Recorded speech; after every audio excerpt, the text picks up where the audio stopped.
let me greet you in Botswana. Dumelang Boma Bora. I was in Botswana for spring 2013, and my independent research study was focused on the rural basins in Botswana. But as I was doing the research, there were questions that came up, and I thought this presentation, I won't really be talking about my research because it's a bit too long. In 8 minutes, I wouldn't be able to cover that up, but I will be talking about what made me come up with this question for my presentation, and what are the struggles I faced when I was doing my research in Botswana.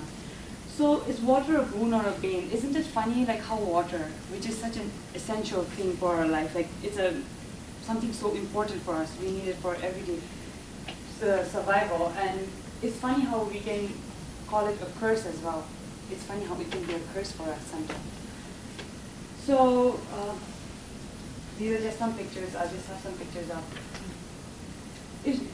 Initially, my topic when I went to Botswana, I wanted to focus on the Gaborone Dam. That is the biggest dam in Botswana, and it supplies water to the whole of Gaborone city, which is about 20 million population just in the city. But because of lack of resources on the topic, I had to change my topic 3 times. With the help of Professor Sonia Darlington at that time, she helped me. I had to broaden my topic rather than trying to make it specific. Usually when you're trying to do a research, you try to make your topic as specific as possible. But in my case, I had to make it very broad because I thought when I went to Botswana, I was like, it's a semi-arid country. I'm sure they'll have a lot of research done on water.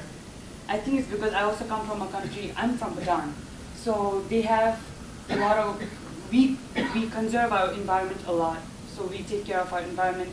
We're very particular. We do a lot of water research. So I think I expected the same when I went to Botswana. And thinking it was a semi-arid country, I thought there would be more research done on it. But it wasn't. I struggled. It was just that. So this was in Kali Hill. I don't know, you might have hiked it. This is basically how much water there is in the dam right now, and it's drying up. Just recently, I read an article in Deki, which is one of the newspapers in Botswana.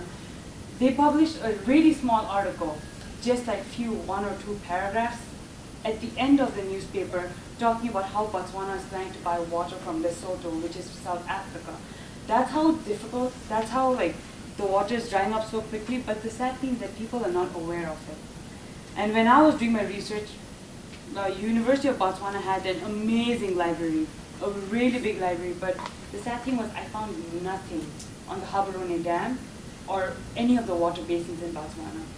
I had to make my visits to the National Archive in Botswana every day, and in a climate which was 90°F every day, it was difficult, but that was the only way I could get my sources. And that too, I didn't really find much. For a country with so less water, it's funny how they have invested so much on infrastructure. And this is just basically how Botswana looks like. This was just a part of the city, but that's just how it looks. They use so much electricity on just trying to decorate a big, massive structure. And they don't realize that when that water is being used to decorate a structure, there's a part of the country that they don't get water at all. This was one of the mines that we saw when we hiked the Kali Hill. So I just wanted to have a picture of it. So this is one of my incidents that happened. We were in Moremi. Moremi Gorge is one of the national parks it's about 9 hours away from Botswana. We were waiting for our cab to come and pick us up. We waited from 9 a.m. and we were there till 3 p.m. in the evening. We didn't have water. There was no water source anywhere close by. We were thirsty. One man had to come and give us this watermelon to us so we could survive, just keep our thirst away. And it's funny how these children they literally fought for this watermelon as well, because they had water, but it was so limited. But then when I look at the city, when I go back to Gaborone, it's people just keep the water open. They don't care about anything. they don't think about what's happening to half of the population in Botswana who are struggling.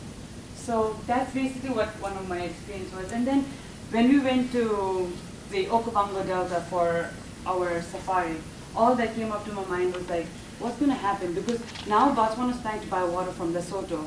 Soon they're going to start taking water from the Okavango Deltas as well. They're going to pull in water, I'm sure, to the Gaborone city somehow or the other. What's going to happen to the animals? What's going to happen to the tourism? That's how basically Botswana gets most of their money for the economy. And I had one of my friends whose father is a politician, and he lives in a very rich neighborhood in Botswana. That was one reason why I had the pool. I didn't have it for the same reason. He has a really nice pool in his room, in his house, I mean. My bad. So he has a really nice pool in his house. He tells me, you know, Sonam, I actually don't know how to swim. Like, and I'm like, okay, so you have this whole pool in your backyard and you don't know how to swim? Saying, yeah. And I was like, what about the people, half of the population who actually don't get water? I don't know about that.